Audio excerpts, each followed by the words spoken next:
That hinge in your hand is caked with 6 coats of paint and barely swings anymore. You've picked at it with a screwdriver, thought about the hardware store, and figured it's probably not worth saving.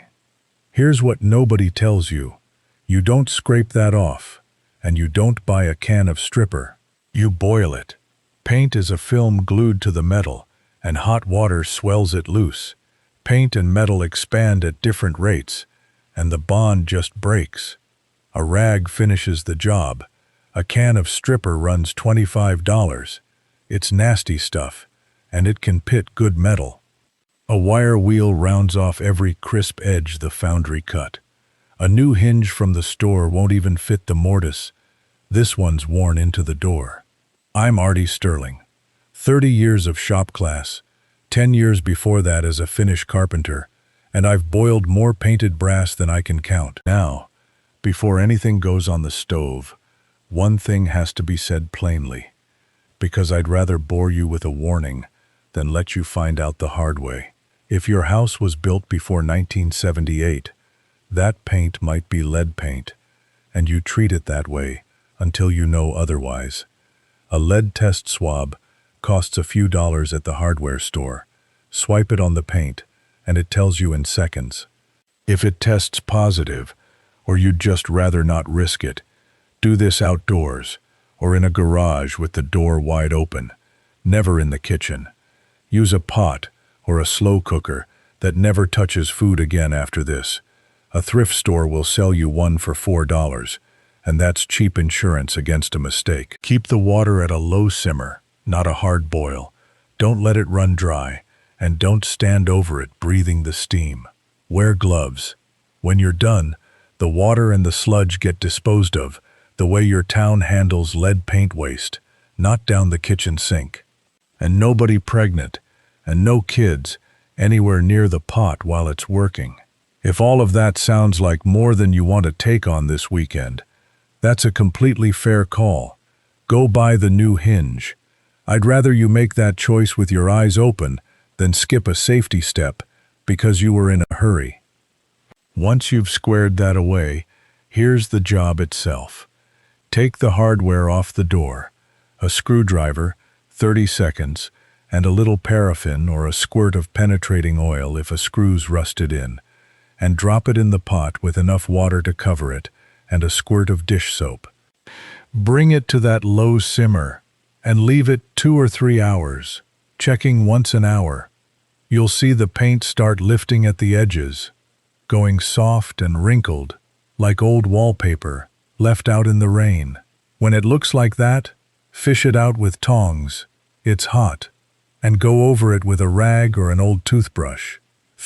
The paint comes away in sheets, sometimes whole flakes the size of your thumbnail, and the rest scrubs off easy with the brush. Stubborn spots, usually down in a hinge knuckle or a screw hole, get another 20 minutes in the pot and a second pass. When it's clean, dunk it once more in plain hot water to rinse off the soap. Dry it immediately and completely.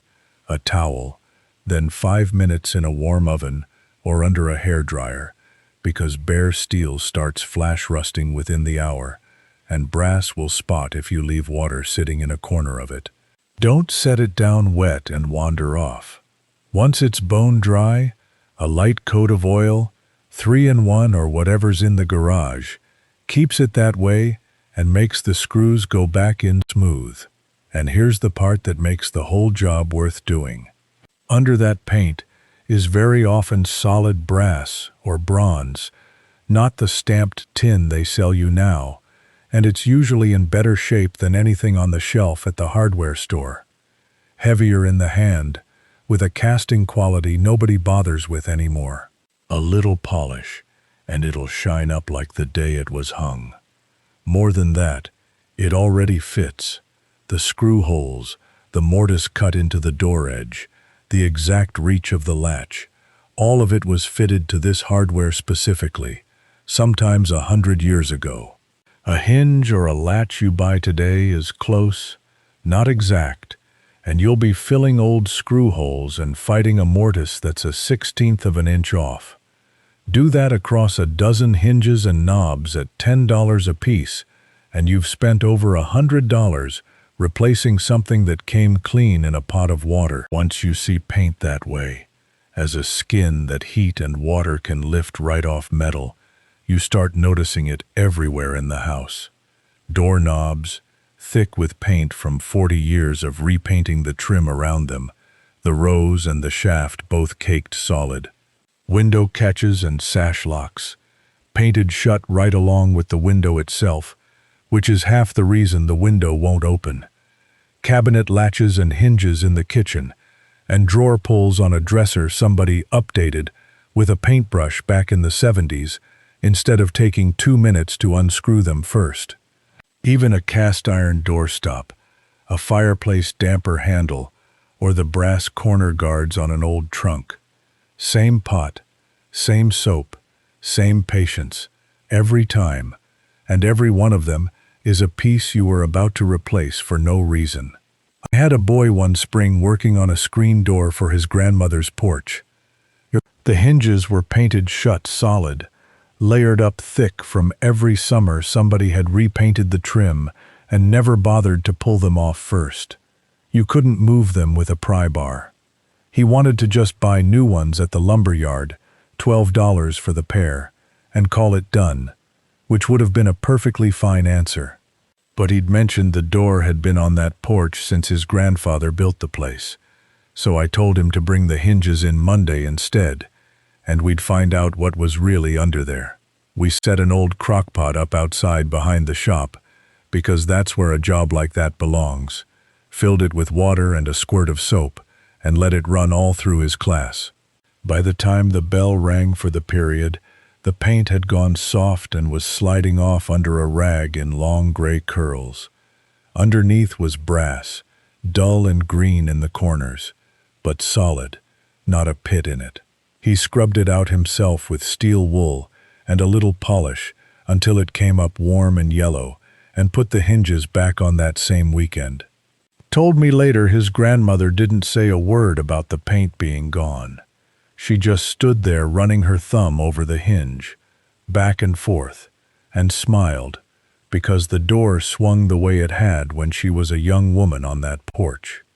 So why doesn't anybody tell you this? I don't think it's a conspiracy. Nobody's hiding a pot of hot water from you on purpose. It's simpler and sadder than that. There's no company selling you the crock pot you already own.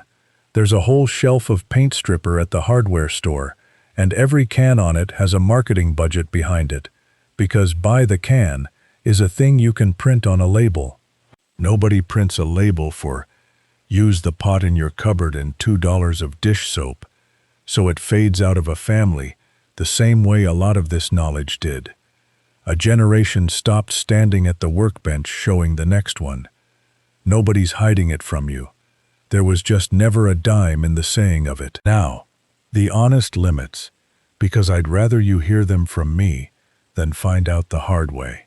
This works on solid metal, brass, bronze, steel, cast iron. It is not for anything with plastic parts in it, like a lot of modern door closers, or a spring-loaded piece, like a screen door hinge. You won't get reset right once it comes apart in the pot. Lacquered brass, the kind with a clear coating meant to keep it from tarnishing, can cloud or peel in hot water, so test a hidden spot first if you're not sure whether it's lacquered. Anything chrome-plated or nickel-plated, leave it be entirely. The plating is thin, and boiling can lift it clean off, and there's no putting that back. Last thing, and I'll say it one more time because it's the one that matters most. Test old paint before you heat it. Do the work outdoors, or with the garage door open, and use a pot that's dedicated to this job for good, and never comes near food again. Go take a look at that hinge you've been meaning to replace. It might not need replacing at all. Just a few hours in hot water and a rag, and come down to the comments and tell me the oldest piece of hardware still working in your house. I read every one of them. Keep it simple, keep it cheap, and do it right the first time. The folks who built the furniture in this country knew that, and we're going to remember it together.